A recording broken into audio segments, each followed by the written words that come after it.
Hello everyone, I'd like to introduce you to my new companion. This is the Larry Carlton signature model from Sire Guitars. Huge shout out and thank you to Sire Guitars for helping me get this instrument in my hands. Yeah, this is it's like a famous guitar by another manufacturer in that it's got a 24 3/4 inch scale, 12-inch radius on the neck. You've got a ebony fingerboard, flame maple top with maple sides and back. It's got a bone nut and mahogany neck. It's got some custom voice pickups that are a little brighter in the top end, the way Larry likes them, but they sound great. And something else that it has that isn't mentioned in any of the literature that I can find, it's got a treble bleed circuit on the volume controls, which means when you turn the volume down, you don't lose any top end on the tone, which for a guitar like this, that's dynamic, you need to be able to turn it down and up without losing any tone, because it's at high sound pressure levels, especially high volumes, these guitars they can really spank. So they get away from you sometimes. So that's the guitar.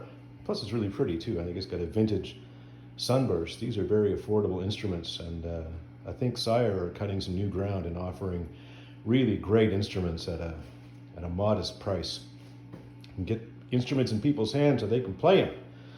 I wanted to show you a little bit how it sounds. So, and a little pro tip too. So I've got this running through Mesa Boogie Lone Star with the Strymon timeline delay, and I've got a modified Yamaha tube amp here that was designed by Mike Soldano, and I had the modification to go back to Soldano specs. So it's essentially a Soldano amplifier. I've got a Canyon tape delay in the effect loop there, and I run these amps right now. I'm running them on the clean channels, both, and I'll show you in a second what that happens to the sound, but the dynamic control you get by using a clean channel is really huge. Sometimes when you use overdriven at the amp channels, you're kind of limited as what you can do as far as tone shaping goes in your hands on the guitar.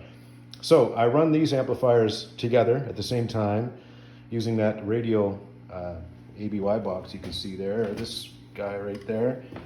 And I have the Andy Timmons Carl Martin signature compressor right here that I run not a lot of compression on, but a lot of output, so it hits the front end of the amp pretty hard. That's an actual tip from Andy Timmons, whose signature pedal that is. Beside that, I've got the Diamond J drive, and I use the clean boost side of that to hit the amp again, even a little harder.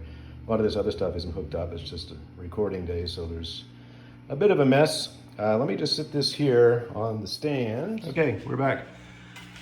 Guitar again. So, I think you can hear this. Here's what the guitar is, just clean. A little bit of breakup, right? But when I add that compressor,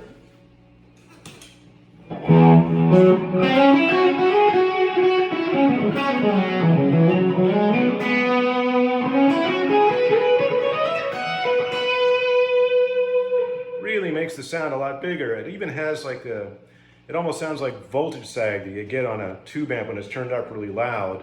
It sort of emulates that compressor. It can make it feel at least like that's what's happening. And if I add the J drive clean boost, I can get quite a bit of control with the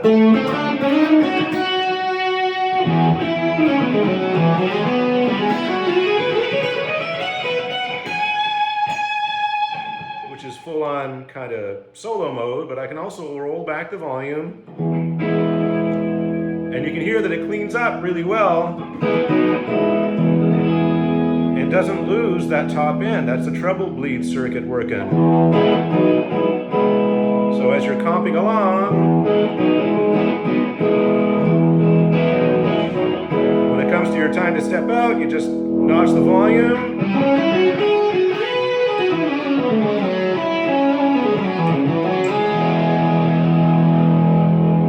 You've got all kinds of headroom dynamically